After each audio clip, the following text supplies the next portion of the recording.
പൂരനഗരിയിൽ ക്ഷേത്രത്തിൻ്റെ തൊട്ടിപ്പുറത്ത് വോളണ്ടിയർമാരൊക്കെ റെഡിയായി കഴിഞ്ഞിരിക്കുന്നു. എൻ്റെ പിന്നിൽ കാണുന്ന ഈ കുപ്പായിട്ടിരിക്കുന്ന ആൾക്കാർ ആരാണെന്നല്ലേ? അവർ സിവിൽ ഡിഫൻസിൻ്റെ ഭാഗമാണ്. അതായത് അഗ്നിശമന സേനാ വിഭാഗത്തിൻ്റെ കീഴിൽ ഈ ഡിസാസ്റ്റർ മാനേജ്മെൻറ്റ്, ദുരന്ത നിവാരണ അതോറിറ്റിക്ക് വേണ്ടിയിട്ട് സ്കൂളുകളിൽ നിന്ന് പൊതുജനങ്ങളിൽ നിന്ന് ഒക്കെ ഒരു ആർമി, ഒരു വോളണ്ടിയേഴ്സിനെ അവരെടുത്തിട്ടുണ്ട്. ആ വോളണ്ടിയേഴ്സിൻ്റെ പേര് എന്ന് പറയുന്നത് അപ്ദാ മിത്ര എന്നാണ്. ഹലോ അപ്ദാ മിത്ര. ഹായ്. എന്താ പേര്?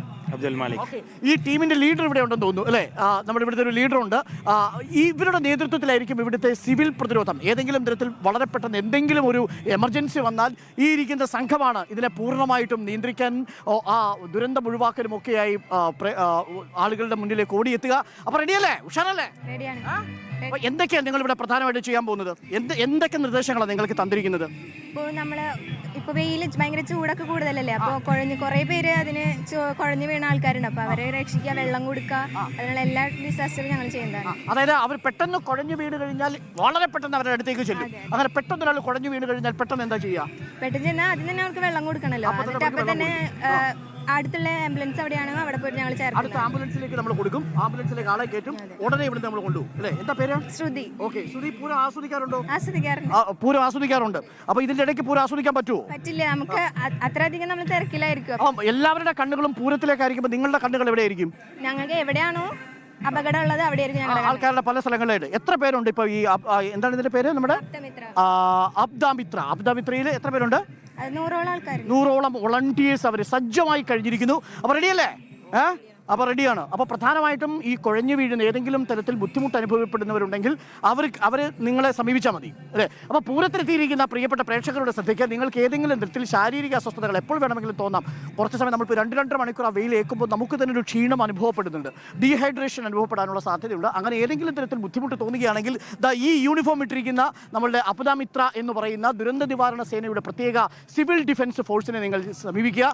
അവർ വളരെ പെട്ടെന്ന് ക്വിക്ക് റാപ്പിഡായിട്ട് എത്ര സമയം കൊണ്ട് അവരുടെ ഓടിയെത്തും, പാഞ്ഞു വരും അല്ലേ? പരമാവധി വേഗത്തിൽ അവർ പറന്നു വരും. അവരെ കൊണ്ട് ആംബുലൻസിലേക്ക് പോകും. അവർക്ക് അത്യാവശ്യമായുള്ള പ്രാഥമിക ശുശ്രൂഷ കൊടുക്കുമോ നിങ്ങൾ?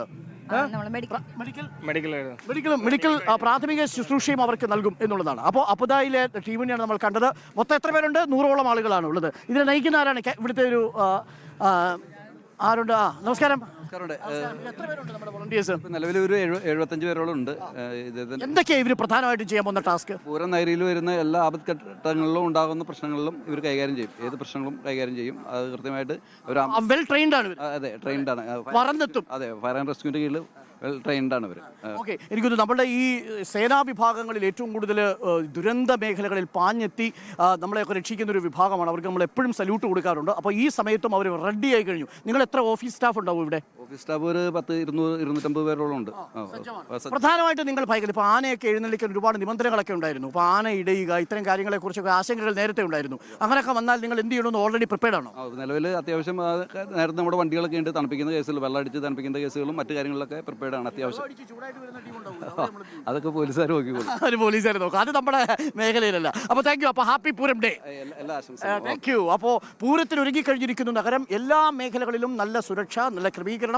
ചപ്പാത്തി ഉണ്ട്, സൗജന്യമായിട്ട് മോരും വെള്ളമുണ്ട്, വെള്ളം കൊടുക്കുന്നുണ്ട്. അപ്പോൾ കോർപ്പറേഷനും നല്ല രീതിയിൽ തന്നെ ഈ തൃശ്ശൂർ പൂരത്തിൻ്റെ ഒരുക്കങ്ങളിലാണ് നമ്മളിപ്പോൾ നിൽക്കുന്നത്. ഇനി ഈ മണിക്കൂറിലെ പ്രധാനപ്പെട്ട വാർത്തകൾ നമുക്കൊന്ന് കൊടുക്കണം. അതിനു മുമ്പ് ഇപ്പോൾ നമ്മൾ നിൽക്കുന്ന ഈ ക്ഷേത്രനഗരി അക്ഷരാർത്ഥത്തിൽ ജനസഞ്ചയമായിക്കൊണ്ടിരിക്കുകയാണ്. ഇങ്ങനെ ഒഴുകി വരികയാണ് അല്ലേ ദീപകേ? അവിടുന്ന് പടിഞ്ഞാറേ നടയിലൂടെ കയറിയിട്ടേ തെക്കേ നടയിലൂടെ പടിഞ്ഞാറേ നടയിലൂടെ കയറി തെക്കേ നടയിലൂടെ ഇറങ്ങും. ചിലത് തെക്കേ നടയിൽ കൂടെ കയറി പടിഞ്ഞാറ് നട, ചിലതില്ല. രാവിലെ വന്ന കണിമംഗലം മാത്രമേ. അതുകൊണ്ടാണ് ഇന്നലെ പൂരവിളംബരം അറിയിച്ചിട്ട് അത് തുറന്നിട്ടേക്കുന്നത്. ഇന്ന് രാവിലെ കയറിയിട്ട് വാ എന്ന് പറഞ്ഞിട്ട് തുറന്നിട്ടേക്കുന്നത്. സാധാരണ രീതിയിൽ ഈ തെക്കേ ഗോപുരവാതില് തുറന്നിടാറില്ല. വർഷത്തിൽ ഒരിക്കലും തുറക്കും. പൂരം കഴിഞ്ഞാൽ അടയ്ക്കും. വിളംബരത്തിന് വേണ്ടി മാത്രം തുറക്കും. അത് ഈ പറഞ്ഞ പോലെ നെയ്തലക്കാവ് ഭഗവതി വന്നിട്ട് അത് പണ്ട് പറയും തള്ളി തുറക്കുക, മുട്ടി തുറക്കുക എന്നൊക്കെ പറയും. സംഭവം ഇങ്ങനെ വാതിൽ തുറക്കുന്നതാണ്. ഇതിനകത്തിടം പോയിട്ട് പുറത്തേക്ക് ഇറങ്ങും. അതാണ് ചടങ്ങ്. അതെ. അപ്പോൾ സാധാരണ തെച്ചിക്കോട് രാമേന്ദ്രനാണ്, ഇന്നലെ എറണാകുളം ശിവകുമാറാണ്. ഇനി നമ്മൾ കാത്തിരിക്കുന്നത് ഈ തെക്കേ ഗോപുര നടവഴി ഈ ചെറുപൂരങ്ങൾ. നമുക്ക് ഘടകപൂരം എന്നുള്ള വാക്ക് നേരത്തെ ഉപേക്ഷിച്ചിട്ട് ചെറുപൂരങ്ങൾ നടക്കാം. അപ്പോൾ ചെറുപൂരങ്ങളുടെ ഭാഗമായിട്ട് വരുന്ന ഭഗവതിമാര്, ശാസ്താവ്, ഇവരൊക്കെ ഈ വഴിക്കായിരിക്കും ഇനി ഇറങ്ങി വരിക. അപ്പോൾ നമ്മളിപ്പോൾ സിവിൽ ഡിഫൻസിനെ കുറിച്ച് പറയായിരുന്നു. എല്ലാ ക്രമീകരണങ്ങളും സജ്ജമായി കഴിഞ്ഞു. എല്ലാ വർഷവും ഇത്തരം സംവിധാനങ്ങൾ ഉണ്ടാവും. പക്ഷേ ഇതേ എങ്ങനെ ഇംപ്ലിമെന്റ് ചെയ്യുന്നു എന്നുള്ളതാണ് പ്രശ്നം. ഈ ആളുകൾ മൊത്തം ഇങ്ങോട്ട് കൂടി ഇവിടെ ഇപ്പൊ കണ്ടോ അവിടെ ഇങ്ങനെ വട ഇങ്ങനെ കെട്ടും. ഇതിനിടയിലേക്ക് ആളുകൾ ചുരുങ്ങും. ഈ വൃത്തത്തിനകത്ത് മൊത്തം പൂരത്തിന്റെ ആവേശവും ആഹ്ലാദവും ഒക്കെ ഉണ്ടാവും. പക്ഷേ ഈ കുടമാറ്റത്തിന്റെ സമയത്ത് ഈ ഒരു വട്ടത്തിലേക്ക് സ്ക്വയറിലേക്ക് ആളുകൾ ചുരുങ്ങും. എന്നിട്ട് അവിടെ വന്നിട്ട് പാറമേക്കാവ് അവിടേക്ക് ഇറങ്ങിയിട്ട് അങ്ങ് താഴെ പോയി നിൽക്കും. തിരുവമ്പാടി അവിടെ നേരെ നിൽക്കും. അത് കഴിഞ്ഞിട്ട് ഈ കയറ് പൊട്ടിക്കുന്ന ഒരു പരിപാടി ഉണ്ട്, കുറച്ച് നീക്കി കൊടുക്കുന്ന. അതിന് അങ്ങനെ ഒഴുകുന്ന ഒരു ഒഴുക്കുണ്ട്. അതായത് നമ്മൾ ഈ ബണ്ടൊക്കെ കെട്ടിയിട്ടേ പൊട്ടിപ്പോവില്ലേ, അപ്പൊ അതിന്റെ ഗ്യാപ്പിലൂടെ വെള്ളം ഒഴുകുന്നതായിട്ടില്ല. ആ പറഞ്ഞതുപോലെയാണ് ഇങ്ങനെ ആളുകൾ ഇങ്ങനെ തിങ്ങി നിറങ്ങി വരിക. ആ സമയത്ത് പക്ഷേ ഇതൊക്കെ എങ്ങനെ ഇംപ്ലിമെന്റ് ചെയ്യാൻ പറ്റും? ഒരു ഘട്ടം കഴിഞ്ഞാൽ പിന്നെ അങ്ങോട്ട് ഒഴുക്കാണ്, പിന്നെ പോകുന്ന പോലെ അങ്ങ് പോകും. പക്ഷേ അങ്ങനെ വലിയ രീതിയിലുള്ള അത്യാഹിതങ്ങളോ കാര്യങ്ങളോ ഒന്നും ആ രീതിയിൽ ഉണ്ടാവാൻ പാടില്ല. എല്ലാവരും സ്വയം നിയന്ത്രിക്കും. അപ്പൊ പൂരനഗരിയിലേക്ക് അലിഞ്ഞു ചേരാൻ വരുന്ന മനുഷ്യരും പ്രിപ്പയർഡ് ആയിട്ടാണ് എത്തുന്നത്.